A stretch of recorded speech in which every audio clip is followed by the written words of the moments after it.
So let's get to some of the answers to this for a moment. And I will just say we're going to talk about the UAW, the United Auto Workers Union. Which, if you have not been paying attention, this Thursday, contract expires. Potential of one of the largest strikes in recent history happening right here in the United States. This is one of the most important moments in labor. This is something you should be following closely. These are people you should be supporting. We've talked a lot about Sean Fain and the movement that's put him into power and this contract negotiation. I wanted to just note one thing in response to that first segment. One of the things that is really important about the way that Sean Fain has been framing this struggle is that it's not just about wages. It's not just about wages. It is about free time, right? So there are wage demands that are part of this contract negotiation, but there are other demands in terms of contracts, in terms of people's ability to have free time, people have security when it comes to scheduling. These are the kind of expansions on the labor movement that are really important for us to reclaim because the labor movement for so long being on its back foot has one taken a lot of concessions, and then two, whenever it goes on the offense, it's almost solely about the wage, particularly if you are a socialist, if you're somebody who wants to confront capitalism directly, understanding that, when you're solely and only talking about wages, you are missing, you know, 50, 60% of the rule that capitalists have over us. But anyways, we're going to get more into that in a second. Let's talk. Let's play this clip right here because he speaks to. If you could have it set up for us, Matt. He speaks to this economy and this world that our good Australian friend was just describing. And Jake Tapper's going to ask him a question about what happens if the UAW goes on strike and who's going to be harmed by it. And I think this is a great response. When workers ask for their fair share, it's always the end of the world. And no one, the last 4 years in general, okay, in the last decade, these companies made $250 billion in profit. In the last 6 months alone, they made 21 billion in profit. In the last 4 years, the price of cars went up 30%. CEO pay went up 40%. No one said a word. No one had any complaints about that. But now, God forbid that workers Chuckle actually from ask for Tap. their fair share of equity in the fruits of the labor and the product they produce, and all of a sudden it's the end of the world. So, if the talking heads, the pundits, the companies want to say that if we strike, it can wreck the economy. It's not that we're going to wreck the economy. We're going to wreck their economy, the economy that only works for the billionaire class. It doesn't work for the working class.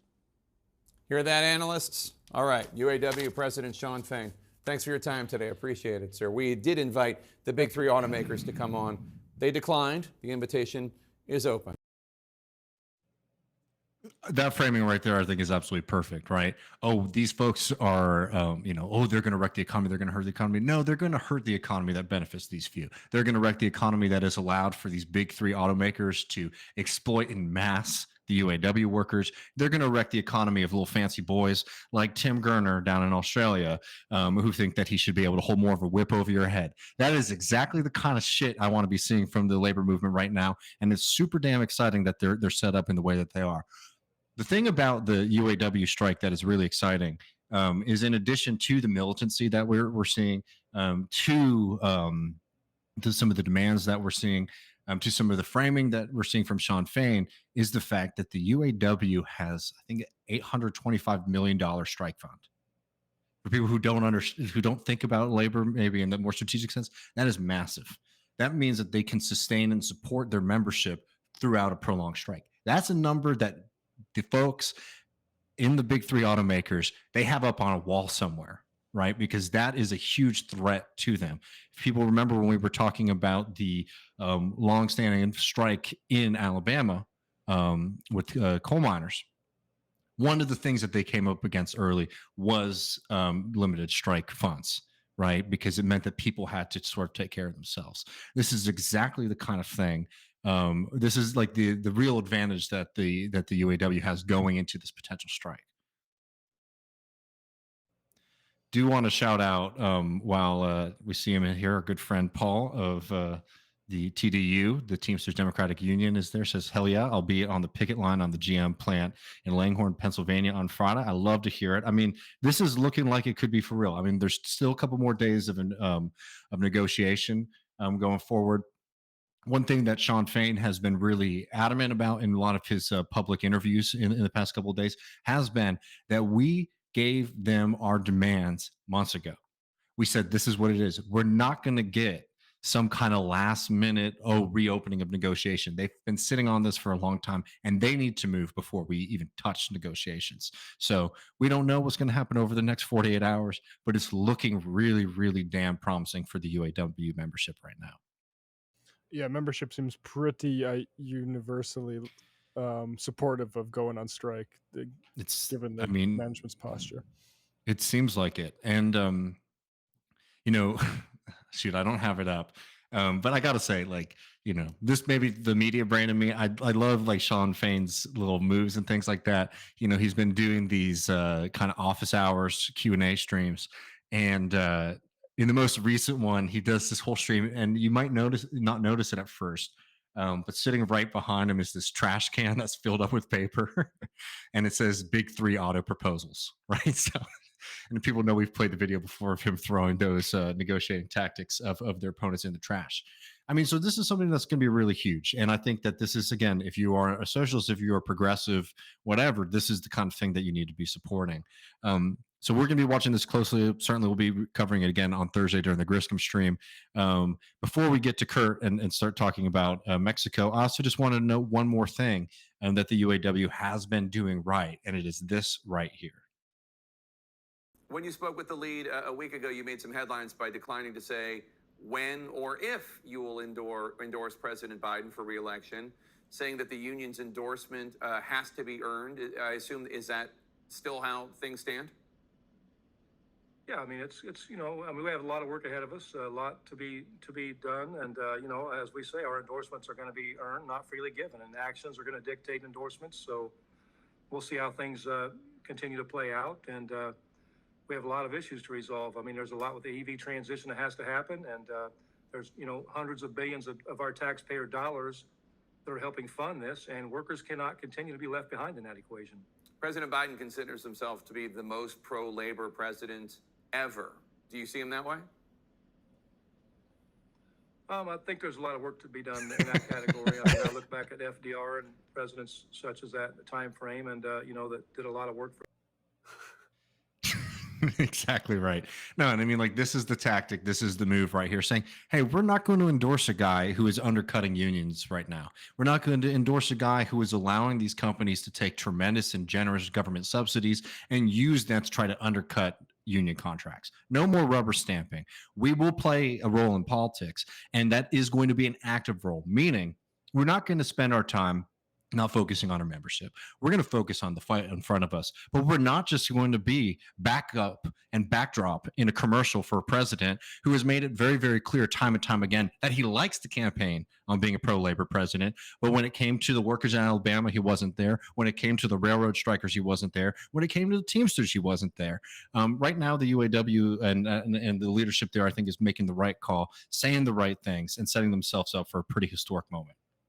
Yeah, I think it's really I think easy to understand and admirable to not immediately jump in behind Joe Biden on this and say, like, yeah, if you want to keep talking like that and keep being I'm the most pro-union president ever, first of all, not that big of a boast when you look at actually the presidents we've had in this country. And so, like, let's actually do something. Let's actually do something to get that. I think I can't imagine anyone having a problem with that. No, I mean, but they will, man. And they already are. But anyone reasonable, right, is what you got to say. Right. Well, do we want to say anything else before we go to Kurt? There's just one thing. Speaking of Joe Biden and the administration here, because Kurt touches on this with regards to AMLO's record on poverty reduction, and the sort of implicit message there that is a choice. It's a policy choice for people to be immiserated, and that choice can be undone. There was a thread that's been getting a lot of attention that I recommend people go check out by Catherine Rampell. I believe she's a Washington Post. Anyway, basically shows that, and I'll cut out of here because I'm probably cutting out, but poverty went down a whole lot because of pandemic era poverty reduction measures and things like that were allowed to expire. And what's frustrating is, Vice President Kamala Harris tweeted out, "Our expanded child tax credit helped cut child poverty by nearly half, but congressional Republicans allowed it to expire.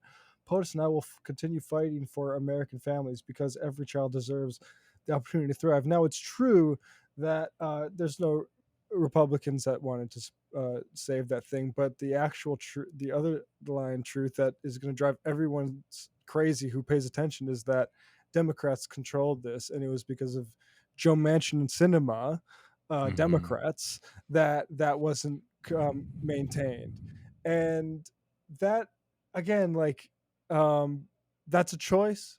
We choose to have 5 million more kids in poverty now, Mhm. and uh, do we have the stomach to actually confront the reason for that, or do we just gonna shadow box against Republicans? Like, we know Republicans don't support it. Great. What are you going to do about the people who decided in your party to not exercise power to save those people from fucking poverty? Mm. No, I mean, I'll just say this. It is a choice. It is 100% a choice. And people who can't imagine a different world aren't thinking big enough, right? There are tremendous examples from American history, for example, of presidents and political leaders putting pressure on people. There are things you can do behind the scenes. These are, members of your party. You enact discipline on that party if you're the president of the United States. That is how the party system works in this country. So, yes, one, there is internal discipline that you can be putting on those folks. Two, you can be confronting those forces, right? I'm talking about the cinemas and the mansions out there directly, not in the whiny kind of like MSNBC way. Oh my God, it's so terrible and so complicated. These interesting and, obscure figures from West Virginia and Arizona are causing so much trouble. No, you come out there and you say, I'm the president of the United States, and Cinema and Mansion are saying that we don't think that children should be raised out of poverty. We don't think that we should be providing better jobs for working people, and you make those people own it instead of this kind of clandestine, 6 page of the newspaper, final segment on the MSNBC show. You wage war there, and not through your surrogates, right? On talk panels and for people who are cued into the media. You directly put pressure on those people. And we saw very little of it from Joe Biden. In fact, we saw them running away from these kind of COVID policies that ended up doing tremendous amounts to alleviate people's suffering, things that should have absolutely been made permanent, things that they should have maintained. And instead, you saw them sprinting away because they wanted to do the kind of mission accomplished spectacle when it came to the COVID-19 pandemic. That's not just bad politics. Fundamentally, that is cowardice, right? And it's a calculated cowardice too, because one thing that gets me mad about people who criticize Biden is like, oh, he's timid. He's like, no, this is somebody who has direct relationships with the rich and powerful in this country, whose party is making a calculated move not to be a party of working class people, not to be a party of folks who are suffering under the system, but a party of the educated elite in the United States of America. That has been the campaign strategy of the Democratic Party since 2016. And it is going to, might work out for them every once in a while, right? Hey, maybe it's good politics for them. Maybe that's the world that they want. But when it comes to actually delivering for everyday people, it will always be a failure because that coalition of the rich and the powerful, they don't want to see these things upended. Just like that guy that we started the segment with, Gerner. They always want people to suffer. And it doesn't matter if they donate money to the Democratic Party or if they donate money to the Republican Party, they want to see the same kind of conditions, subservient labor, people struggling because it makes them money. And those people are just as much a part of the base now and influential members of the Democratic Party as anybody else. So it is a calculated cowardice, not just Yeah. Biden sort of not thinking these things through. It's a decision. It is a choice.